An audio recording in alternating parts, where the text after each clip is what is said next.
Okay guys, welcome back na naman sa aking YouTube channel, no? So ngayon pag-uusapan natin to kasi napaka-importante nito lalo na sa mga nagpapa-goldings dito sa Mir 4. So alam naman natin na meron daily na elixir everyday itong si Mir 4. Napakahalaga nito guys kasi per character to. Imagine 2,000 glittering for 28 days. Kaya nasabi ko nga sa inyo, meron kayong 56,000 na glittering and elixir. Napakahalaga niyan guys. So merong nag-ask doon, nabasa ko sa comment, paano magiging good yan? So kailangan mo lang mag-craft ng item. Huwag sa boosting guys. Kung nasa boosting server kayo, huwag muna kayong mag-craft. Hintayin nyo na lang mawala yung boosting server. Pag tinalo na kayo sa pag inilipad na kayo sa random server, doon nyo na gawin itong gagawin natin ngayon. So maraming pwedeng gawin. No? Unang-una dyan, hanap ka ng item na medyo mahal ngayon sa market. So, yun yung paggagamitan natin ng elixir. Pwede yung reishi. Yung reishi mahal kapag sa rare pa lang mahal guys. So, 0.3. Imagine, 0.3 ang isa yan guys. Tapos sa epic niyan is 3 gold agad. So, try natin mag-craft for example lang guys, no? So, ang dami na nating, kita nyo naman, napakadami nating life essence pala to, no? So, ayan. 13, ano lang gagawin natin 13 kasi wala tayong supply ng reishi. So ang gagawin nyo, bibili kayo guys nito uncommon sa market. Since wala akong gold, pwede nyo nang bilhin to as 12 gold, tapos malaki yung tutubuin nyo dyan. Mas regarding naman sa energy, hindi naman yan malulugi. Maniwala kayo sa akin guys. Yan, try natin kung ilan yung magiging tradable. So tatlo agad yung naging tradable guys. So matik, meron ka na agad na 10 gold agad yan guys kasi 3 yan eh. So wag nyo na lang babaan yung presyo kung mapanood itong video na to. Okay guys, no? So pwede naman yung other item, like example ito, tingin nyo muna kung magkano. So lugi siya guys kapag kinarap nyo from uncommon to rare. Kaya pumili kayo ng item na swak para sa mas tubo. Pero pwede naman natin gawing tong epic kasi ano naman to non-tradable. So pwede yan mga boss. So gagawin nyo lang to syempre kapag alt lang guys ha. Kasi syempre ang alt is wala naman masyadong pinoprogress to. Focus lang talaga to sa pagpapagoldings, no? So pag ganyan, pag may epic na, papunta naman yan sa legendary. So ganun lang ka basic dyan guys. So ayan, marami tayong stock dito pala. So ayan ang kinaganda no guys, no? So ilagay natin syempre yung tradable. At medyo malinis ang ginagawa niyo sa yung storage. Yan, pwede tayo mag-craft nito.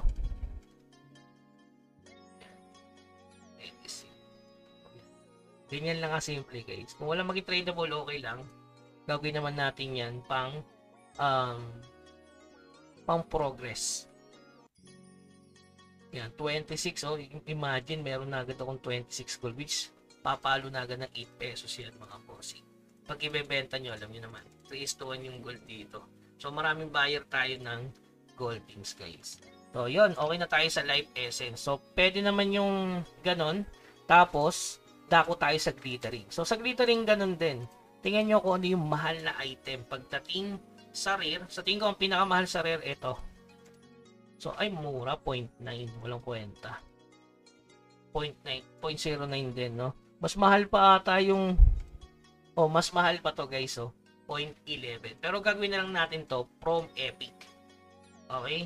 So, tingnan natin meron tayong 1 million dark steel. So, yung 1 million dark steel kasi guys is 28 gold lang naman. Since meron tayong unlimited, hindi pala unlimited, meron tayong stock na glittering na galing sa event. So, yan, 32 gold. So, mababawi ba natin yung 32 gold na yan? So, try natin guys. I-craft natin to. Kasi libre lang naman na farm itong pag nag-emis ka, maraming source kasi ang itong mga rare steel na yan. Kung makikita nyo, marami tayong ipon. Ang problema kasi wala na tayong glittering. Kaya sobrang halaga nitong glittering na ito na binigay ni Mir 4. So ayan, 890. So palagay nating 32 gold yung ang gagastusin natin. Tingnan natin kung mababawi ba. So ayan, glittering. So libre yung glittering guys. Wala tayong panghihinaing dyan. So buksan lang natin. So, yun, nakakuha tayo ng 35. So, magkano yan? Tumubo ba? Siyempre, tumubo na agad. 1.91. So, i-register mo para maging gold. at mabawi mo yung binili mong Darksteel. So, dalawang purpose kasi yun guys eh. Kapag nag-crop ka niya papuntang Legend, syempre makakapag-crop ka pa ng Legend item. Tama? 1.91. So, yung babaan ng price guys ha. So, meron ka na agad 70 gold. So, ngayon, yung epic na natira, gagawin pa natin yung Legend. Kaya, mas paldo talaga to guys. So, kulang na tayo ng glittering. So, huwag tayo mag-alala. So, huwag muna nating i-crop yan kasi may paggagamitan pa tayo nitong Darksteel. Kasi wala akong gold eh. So, hindi ko na mapapakita yung susunod na step. So, pag ito, ang kinarap nyo papunta sa Legend, nagiging tradable pa yan. Pwede nyo pang ibenta sa market. So, pag naging Legend na yan guys, ilagay nyo na lang dito sa inyong storage. Tapos, abang na lang kayo ng pwedeng i-crop katulad nito. Yan, makakabuo ko ng Legend. May gold ka na, tapos pag naging tradable pa yung Legend natin, paldo pa. Talaga, alp lang to guys ha, kaya wala tong progress talang ginagawa. Okay? So, yung pangalawa, ito yung pwede mong gawin. Na Darksteel lang ang puhunan. Walang rare. Ano ba? Kuya Bugs, wala akong masyadong rare materials eh. So, ano gagawin natin? So, ito. Pwede naman ito guys. Ito yung pinakamabilis sa ano eh. Sa Goldings. Ayan. So, since wala tayong Darksteel kasi, mas maganda to kung mas marami. So, ito napupulot lang. Ito nakukuha to sa mga boss raid and raid. Kaya marami tayo nito. So, kakaunti talaga. Pero bang stick siya 7? Ay, wala. Mababa yung 10, no? Sayang, wala tayong gold. Wala tayong gold pang bilisanan ng Darksteel. Mas maganda gawin to, guys, na mas madami. Okay. Ito, mahal pa to. Tingnan natin kung mahal to. So, 16. Ito, pwede rin pala to, guys. Saan yun? Yan. Pwede rin ito, mga bossing. Kaso, medyo mas mahal siya sa Darksteel. Kita nyo ng presyo 16. Pero ito kasi 14 eh. So, pwedeng ito guys. 14 din siya. Nabenta ko siya ng 14 sa aking main. Ginawa ako sa main kasi nga, nakakuha tayo ng TE. In-enchant ko.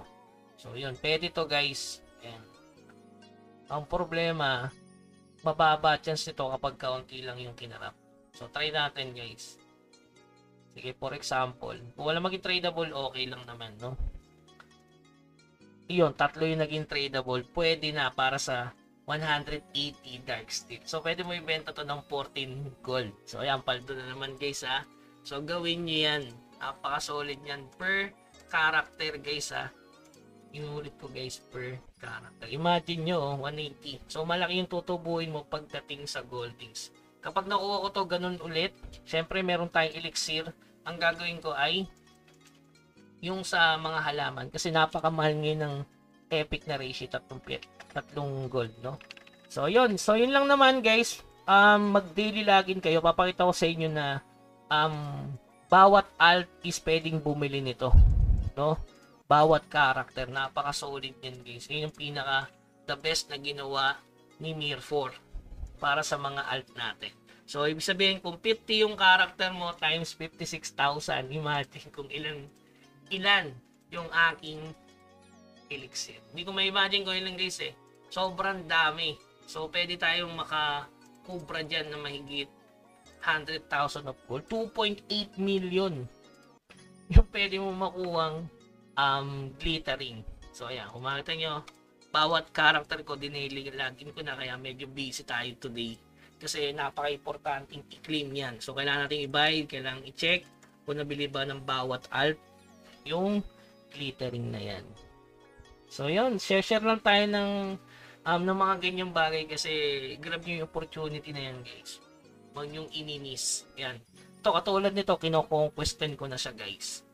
Kasi nga, gaya na sabi ko nga sa inyo, kailangan nating i-conquest 10. Kasi sooner or later kasi, magdi-deliver yan sa'yo ng mas madaming goldings. So, ito nabili ko na kanina. Ayan, kita nyo. So, pwede mo siyang bilhin ng bukod.